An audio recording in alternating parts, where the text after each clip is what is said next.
Maybe it was never safe for you to feel angry. It was never safe for you to feel like sadness is a safe emotion.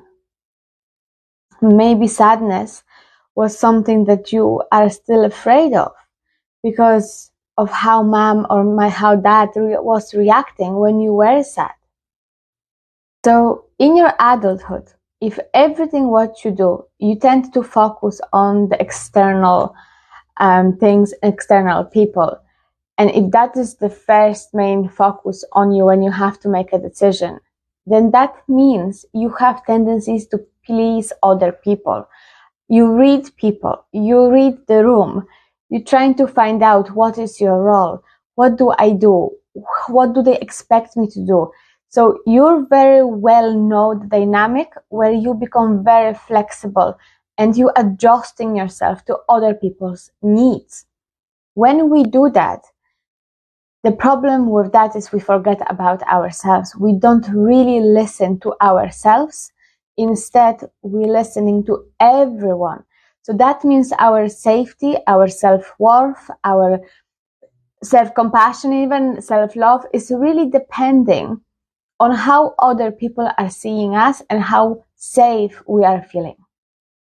If you believe, if you have big goals, if you feel like you want to succeed, but then there is an inner chatter, inner critic that is maybe not allowing you to fully spread your wings because there is an inner voice that is whispering or screaming even at you saying, who do you think you are to achieve all those things? Who do you think you are to want those things? You cannot have it.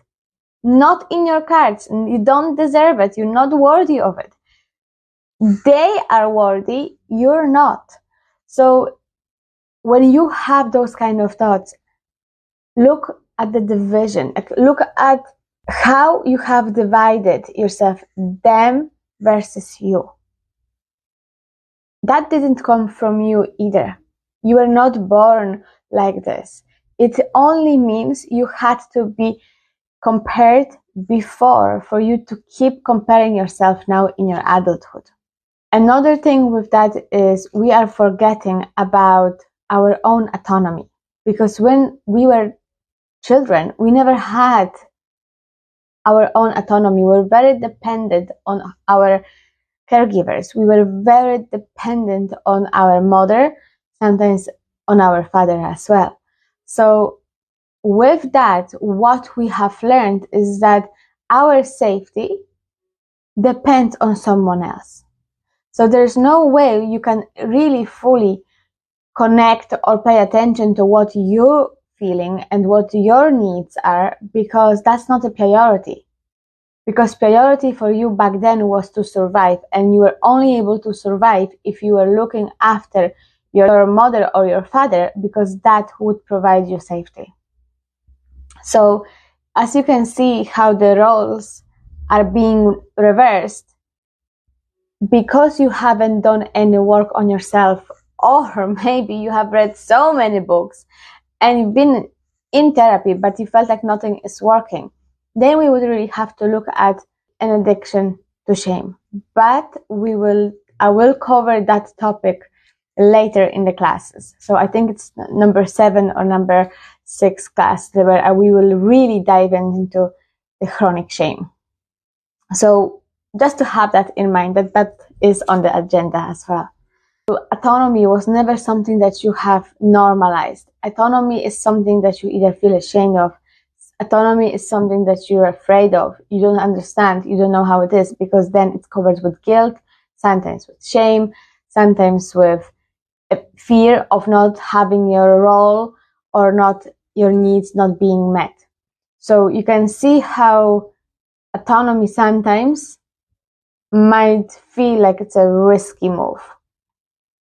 On the other hand, I would like to ask you, what do you see in the mirror? What kind of reflection do you see? Who are you in the mirror? Who are you when you're looking at yourself? Who do you really see? Do you see someone confident, someone who can achieve their goals, someone who is beautiful in and out, someone who loves with all her heart, his heart, someone who loves life, enjoys little things, and is just happy, or maybe someone who is constantly afraid, someone who is constantly looking out for other people, someone who is constantly self-doubting, full of guilt and demands and expectations of herself, himself, because you constantly feel like your safety depends on external things. So it's not, you're not really living. It feels like a constant battle. Every day feels sometimes like a burden, and it's just exhausting. Exhausting in life. You feel exhausted being yourself. So who are you? Who do you really see? Do you see someone that is unworthy, that is someone who pretends to know everything, or smart and intelligent and good looking and confident? Does that feel like an imposter syndrome, or maybe that's really who you are? I do want you to think about this, and if you need to pause this video just to think and reflect and journal about this now, please do it, because those questions are very, very important. Because how you see yourself today tells us a lot about your childhood experiences. It tells us a lot about who deep down do you think you are. Because if you have your certain mindset about yourself, it will be very hard for you to see yourself in a different lenses.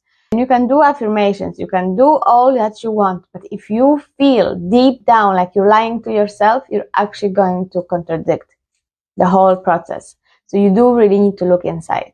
You do really need to understand yourself. And only then, with that acceptance, something can move and something will actually shift for you. So looking into the past, it's very, very important. That's where the easiest way is for you to connect with yourself. Let's look now at your relationship with your mother. What kind of relationship did you have? What kind of mother she was to you? Was she loving, caring, to the extent where she was overbearing and you couldn't breathe? It felt like she was always there, actually too much, and she was just too perfect. That you knew like you didn't have to do anything because she was going to do it anyway. So it's like, what's the point even me trying, because she's going to correct me anyway? Or maybe she was someone who constantly criticized you, and whatever you did was just not good enough. You tried your best, and your best was never her best. So she was constantly pushing you and to do more, and you were full of expectations, and you were constantly on the go to achieve more goals. So you just felt like constant work of trying to keep her happy. Maybe she was a kind of mother who was completely disattuned with your feelings. She didn't pay attention to you. All what you were hearing was that you're a difficult child, and how poor she is, and how bad of a life she had because you were born. And she just didn't have any life because she dedicated all her life to her kids, and now you have destroyed her future, that the potential that she could be something. So that guilt that she has put on you and never went anywhere, really. So she was very passive aggressive, or sometimes even aggressive, with her words to you.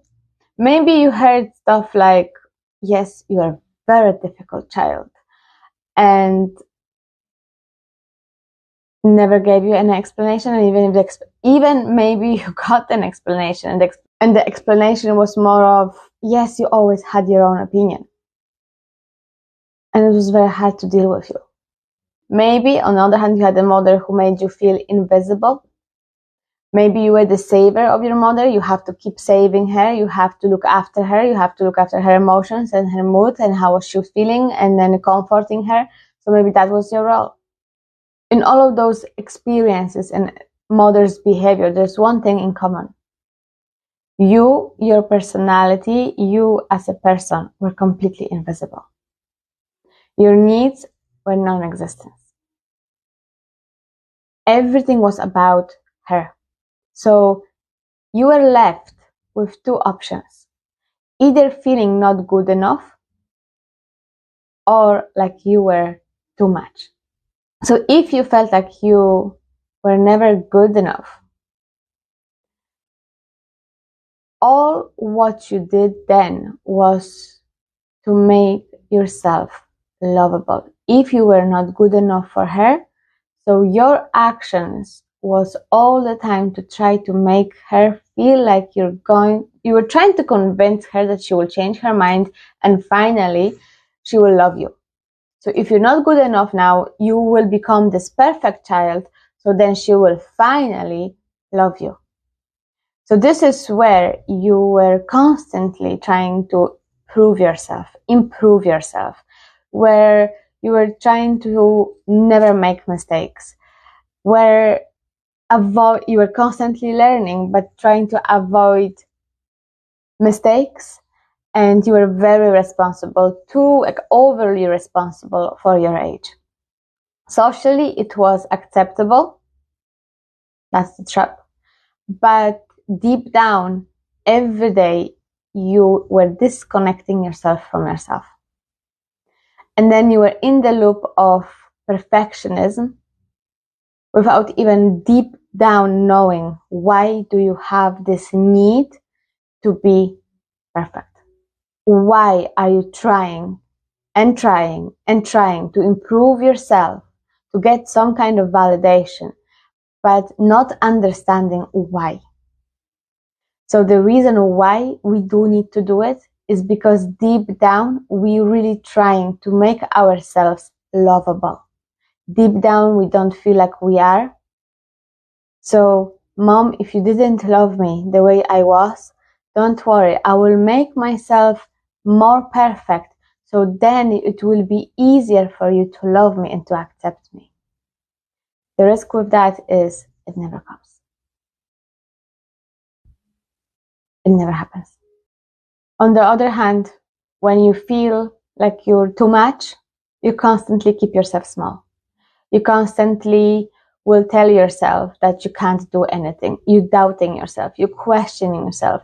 You're overanalyzing, overthinking everything that you do. In a way, you're still trying not to be a burden to anyone. You try not to make mistakes because you don't want them to feel ashamed. You don't want to feel like you were too much. You're too difficult. So you were really trying hard not to be this difficult person. Self-doubt, self-criticism is very loud. It's like you never were allowed to even ask yourself what are your needs, because someone else's needs were always more important than yours. With all of this, the dynamic is that you're the good one, I'm the bad guy. You're the victim, I'm the bad guy. I'm the one who's hurting you. You're perfect, I'm the one who needs to change. You're good, I'm bad. That relationship has nothing to do with real life. That relationship has nothing to do with what is actually true. And this is why looking back and going back to your past and allowing yourself to see the truth for the first time is so important. Because it's time where you will become visible for yourself. It's time when you will allow yourself to feel visible for you. Not for anyone else, for yourself. So as a result, in this kind of relationship, your needs are completely silent. You over-adjust yourself to other people. You're often feeling guilty for simply being yourself. And you holding yourself back just not to offend anyone. So you always try to be the good child, good person, kind woman, kind man, polite, never demanding, easygoing, just great for everyone else but yourself. This is where people pleasing comes into the play.